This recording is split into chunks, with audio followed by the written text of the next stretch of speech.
Hello. Ayurveda mentor में आपका स्वागत है। आमतौर से हम लोगों ने होलिस्टिक शब्द को कितने बार सुना है। होलिस्टिक जड़ी बूटियां, holistic lifestyle, holistic cosmetics. Holistic word का इस्तेमाल मेरी कंपनी के नाम में भी हुआ है, होलिस्टिक हर्बलिस्ट प्राइवेट लिमिटेड। आज मैं आपके साथ में आयुर्वेद के रेफरेंस के साथ में, आयुर्वेद की पर्सपेक्टिव के साथ में होलिस्टिक शब्द के बारे में चर्चा करूंगा। इसका क्या मतलब होता है और किस तरीके से यह हमारे जीवन को प्रभावित कर सकता है।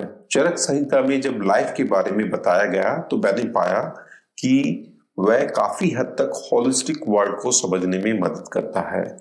वहां पर लाइफ के होलिस्टिक नेचर के बारे में, होलिस्टिक एस्पेक्ट्स के बारे में बताया गया। आप देखेंगे कि लाइफ की, जीवन के होलिस्टिक नेचर के 4 सोपान हैं।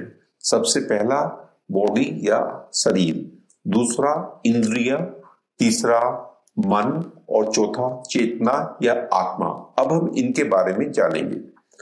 जब हम शरीर की बात करते हैं तो ये सबसे भारी पहलू है। जो हमारा शरीर है ये त्रिदोष या वात पित्त कफ और अलग अलग प्रकार की धातुओं से और जो वेस्ट प्रोडक्ट्स है, जो मल है, उनके द्वारा बनता है। जब हम इस शरीर की बात करते हैं तो आयुर्वेद में शरीर को एक बायोलॉजिकल एंटिटी के तौर पर देखा गया है। अगर आप इस शरीर से इंद्रिया, मन और चेतना को अलग कर दे तो इसके बाद की फंक्शंस इन तीनों को सपोर्ट करने के लिए एक बायोलॉजिकल एंटिटी के तौर पर ही होती है। अगर आप एक नवजात बच्चे को देखेंगे तो आप पाएंगे कि उसके अंदर जो फिजिकल एस्पेक्ट है ये प्रीडोमिनेंट है। धीरे धीरे बच्चे के अंदर इंद्रिया, मन और चेतना का डेवलपमेंट होता है। वास्तव में अगर कोई भी जीवित है, कोई भी लिविंग है, तो हर आदमी के अंदर ये चारों एस्पेक्ट्स, उसके होलिस्टिक नेचर की ये चारों डायमेंशंस मौजूद होती है। उसमें से कौन सा प्रीडोमिनेंट है, किसके ऊपर उसका ज्यादा फोकस है, यह उस पर डिपेंड करता है। हमारे होलिस्टिक नेचर का दूसरा एस्पेक्ट है इंद्रिया। आयुर्वेद में 10 इंद्रियों का वर्णन है। 5 ज्ञानेंद्रियां होती है। 5 ज्ञानेंद्रियों में नाक के द्वारा हम गंध लेते हैं, जीभ के द्वारा टेस्ट लेते हैं, आंखों के द्वारा देखते हैं, स्किन के द्वारा महसूस करते हैं और कानों के द्वारा सुनते हैं। अगर आप पांचों इंद्रियों को एक साथ देखें तो आप पाएंगे ये पांचों मिलकर बाहरी वर्ल्ड के लिए एक विंडो का काम करती है।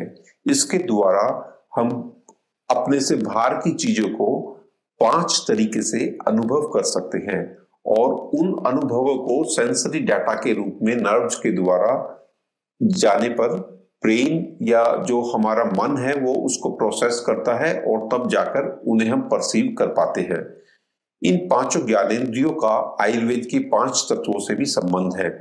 नाक का पृथ्वी से, टंग का जल से, आइज का फायर या अग्नि से, स्किन का वायु से और कानों का आकाश से संबंध है। इसके बाद 5 कर्मेंद्रियों पर आते हैं। कर्मेंद्रियों की सहायता से हम बाहर की जो एक्टिविटीज है वो करते हैं। इसमें टंग के द्वारा हम बोलते हैं, हाथों के द्वारा किसी चीज को ग्रैस्प करते हैं, पैरों के द्वारा हम मूव करते हैं और जेनिटल्स के द्वारा सेक्स और रिप्रोडक्शन का काम होता है और एक्सक्रीटरी ऑर्गन्स के द्वारा हम मल का त्याग करते हैं। ये पांचों की पांचों हमारी एक्टिविटीज को गवर्न करते हैं। इस प्रकार से ये टोटल मिलकर 5 ज्ञानेंद्रियां और 5 कर्मेंद्रियां होती है। ये 10 इंद्रियां हमारे शरीर का होलिस्टिक नेचर का एक सेकंड एस्पेक्ट है। हमारी लाइफ की होलिस्टिक नेचर का तीसरा एस्पेक्ट है मन। इसे आप मेंटल या इमोशनल उससे भी रिलेट कर सकते हैं। जब आप मन की बात करते हैं तो उसके अंदर थिंकिंग, फीलिंग, इमोशंस और मूड, ये चारों एस्पेक्ट आते हैं। इसे आप दूसरे तरीके से भी देख सकते हैं। एक कॉग्निटिव एस्पेक्ट है जो थिंकिंग माइंड से, फोकस से, मेमोरी से, एनालिसिस की पावर से जुड़ा हुआ है। दूसरा अफेक्टिव एस्पेक्ट है जिसके द्वारा हम फीलिंग्स और इमोशंस को महसूस करते हैं और तीसरा बिहेवियरल एस्पेक्ट है, जिसके द्वारा एक्टिविटीज गवर्न होती है, हमारी ड्राइव्स, टेंडेंसीज, इंक्लिनेशन, हैबिट्स, ये सब बिहेवियर्स के अंदर आते हैं। आयुर्वेद में लाइफ के होलिस्टिक एस्पेक्ट का चौथा अंग है चेतना। इसे कुछ लोग आत्मा, कुछ लोग अवेयरनेस, इस तरह के नामों से जानते हैं। वास्तव में अवेयरनेस या चेतना बाहर के तीनों जो एस्पेक्ट्स है, जो शरीर है, इंद्रिया है और मन है, इनका आधार है। अगर हम अपने शरीर, इंद्रिया और मन के साथ में एकात्म की भावना महसूस करते हैं तो उसका कारण चेतना है, उसकी जड़ में चेतना है। वास्तव में अगर आप चेतना की बात करें, अवेयरनेस की बात करें, तो मॉडर्न साइंस में या मॉडर्न मेडिसिन में इसके बारे में काफी कम पता है। निश्चित रूप से मॉडर्न मेडिसिन या मॉडर्न साइंस काफी ज्यादा टेक्निकली एडवांस है, इसमें किसी को कोई संदेह नहीं। लेकिन जब आप चेतना की बात करते हैं तो इसका नेचर एक्सपीरियंशियल है, इसे आप अपने अंदर अनुभूत कर सकते हैं, यह स्व अनुभूत है। तो चेतना के स्तर में जाने के लिए आपको दूसरे तरह के टूल्स और मेथोडोलॉजी की जरूरत पड़ती है।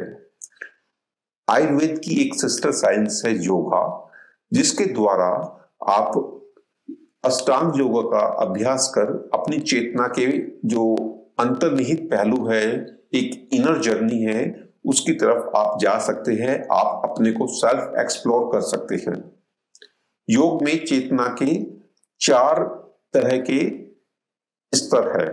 आमतौर से हमारी 24 घंटे की सारी एक्टिविटी शुरू के 3 स्तर में ही होती है। एक सामान्य जीवन में हमें जो चौथे स्तर में जो चेतना का 4th लेवल है, उसके बारे में ना तो उसकी ज्यादा जरूरत पड़ती है और ना ही उसके बारे में हम लोगों को ज्यादा पता होता है। योग की सहायता से आप उस चौथे स्तर को भी एक्सप्लोर कर सकते हैं। जब आप लाइफ के इन चारों होलिस्टिक एस्पेक्ट्स को एक साथ देखते हैं तो आप पाएंगे कि जब आप शरीर से चेतना की तरफ चलते हैं तो आप स्थूल से सूक्ष्म की तरफ चलते हैं, और इसके कई सारे प्रैक्टिकल पहलू भी है। जैसे आप स्थूल से सूक्ष्म की तरफ चलेंगे, शरीर से चेतना की तरफ चलेंगे, तो आप पाएंगे कि जो अंदर वाली चीजें हैं उनका ज्यादा इन्फ्लुएंस, ज्यादा इम्पैक्ट पड़ता है और वो फंक्शनली ज्यादा एक्टिव है। जब आप स्थूल से सूक्ष्म की तरफ चलते हैं तो आप पाएंगे वो ज्यादा पावरफुल है, इसी वजह से वे ज्यादा आपके ऊपर इन्फ्लुएंस या इम्पैक्ट कर सकता है। और जब आप बॉडी से चेतना की तरफ जाएंगे तो आप देखेंगे आप आउटसाइड से इनर कोर की तरफ मूव कर रहे हैं। इसका एक दूसरा पहलू भी है कि जैसे आप अंदर की तरफ जाते हैं तो आप महसूस करते हैं कि अंदर की चीजों को कंट्रोल करना ज्यादा मुश्किल है। अगर आप बैठे हुए हैं और आपको मैं कहूं कि आप अपने हाथ या पैर को मूव ना करें तो आपके लिए कुछ मिनट तक ऐसा करना बेहद आसान होगा। लेकिन जब आप कोई गाना सुन रहे हैं उस टाइम उसे सुनते हुए मैं आपसे कहूं कि आप अपना ध्यान वहां से हटा लीजिए तो काफी मुश्किल होगा। इसी तरीके से जब हमारा मन किसी चीज में एंग्रोस्ड होता है तो यह काफी मुश्किल होता है उसे स्विच ओवर करना। और जब चेतना की बात करते हैं तो मैंने आपको बताया कि जो इसका 4th लेवल है, 4th स्तर है, उसके बारे में वास्तव में सामान्य जीवन में काफी कम अनुभव होता है। अगर हम इन चारों एस्पेक्ट्स को एक साथ देखते हैं तो आप पाएंगे कि किसी भी व्यक्ति के जीवन में ये चारों एस्पेक्ट्स उसके लाइफ का होलिस्टिक नेचर है।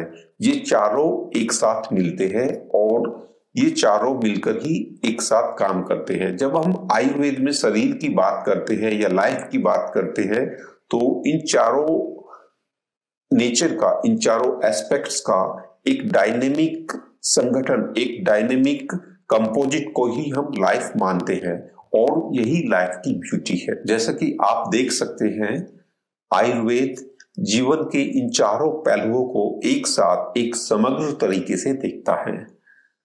जब भी आप कोई आयुर्वेद की चिकित्सा या आयुर्वेद के सिद्धांत को अपनाते हैं तो आयुर्वेद इन चारों का एक साथ ख्याल रखता है। अगर आपको किसी विशेष चीज की जरूरत है, जैसे शरीर के या इंद्रिय के या मन के या चेतना के संबंध में किसी विशेष प्रावधान की जरूरत है, तो आयुर्वेद उसका भी ख्याल रखता है।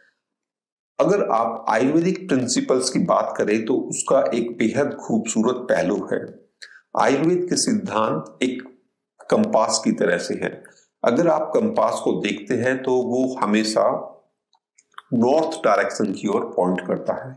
इसी तरीके से आयुर्वेद के सिद्धांत आपको हमेशा ट्रू नॉर्थ की ओर पॉइंट करेंगे। वे आपको आपके बेटर हेल्थ, आपकी ग्रेटर हैप्पीनेस की तरफ नेविगेट करेंगे, गाइड करेंगे। अगर आप आयुर्वेद की प्रैक्टिसेस की बात करेंगे तो आप पाएंगे कि आयुर्वेद की प्रैक्टिसेस, आयुर्वेदिक सिद्धांत को अपनाने के तरीके आपको काफी सारी फ्लेक्सिबिलिटी और चॉइस के साथ मिलते हैं। आमतौर से जब मैं आयुर्वेद के सिद्धांतों की बात करता हूं तो मैं देखता हूं कि जितने भी होलिस्टिक या नेचुरल मेथड्स हैं, उन सब के लिए आयुर्वेद के सिद्धांत एक सूत्र की तरह से काम करते हैं। आपने एक फूलों की माला देखी होगी, उसमें एक धागा होता है और उसी के अंदर सारे फूल पिरोए हुए होते हैं। ठीक उसी तरीके से आयुर्वेद के सिद्धांत उस सूत्र की तरह से हैं जो साइलेंट रहकर जितनी होलिस्टिक और नेचुरल मॉडलिटीज है, इन सबको इंटीग्रेट करता है। इसमें हमारा त्रिदोष सिद्धांत, वात पित्त कफ भी आता है। फूड, न्यूट्रिशन, कुकिंग, लाइफस्टाइल, आपकी sleep, exercise, herbs, minerals, massage, detox, daily या seasonal routines, behaviours, yoga, meditation, ये जितनी भी मॉडलिटीज आपने सुनी है, ये सब बड़े आराम से आयुर्वेद के सिद्धांतों के द्वारा एक सूत्र में इंटीग्रेट हो जाती है और इनका इस्तेमाल करना बेहद आसान और स्ट्रीमलाइंड हो जाता है। फाइनली मैं आपको इनवाइट करता हूं, आप आयुर्वेद को अपने जीवन में अपनाएं और जब आप आयुर्वेद को किसी क्रॉनिक हेल्थ इश्यू के ट्रीटमेंट या मैनेजमेंट के लिए अपनाना चाहते हैं तो आयुर्वेदिक हर्बलिस्ट इसमें आपकी मदद करता है। अगर आप आयुर्वेदिक हर्ब्स पर आधारित नेचुरल प्रोडक्ट्स का बिजनेस करना चाहते हैं या उन्हें इंडिया से बाहर इंपोर्ट करना चाहते हैं तो आप होलिस्टिक हर्बलिस्ट ब्रांच में कांटेक्ट कर सकते हैं। अगर आप आयुर्वेद के प्रिंसिपल्स को अपने जीवन में प्रैक्टिकल तरीके से अपने घर रहकर सीखना चाहते हैं और उसे इम्प्लीमेंट कर क्रॉनिक हेल्थ इश्यूज को ओवरकम करना चाहते हैं और पॉजिटिव हेल्थ को एक्सपीरियंस करना चाहते हैं तो आप आयुर्वेदिक मेंटोर के प्रोग्राम्स को अडॉप्ट कर सकते हैं। इस तरह से आप देखते हैं कि हम आयुर्वेद को एक बेहद होलिस्टिक तरीके से आपको रिप्रेजेंट करते हैं और आपको ऑफर करते हैं। फाइनली आपकी बेहतर स्वास्थ्य की कामना के साथ थैंक यू, नमस्ते।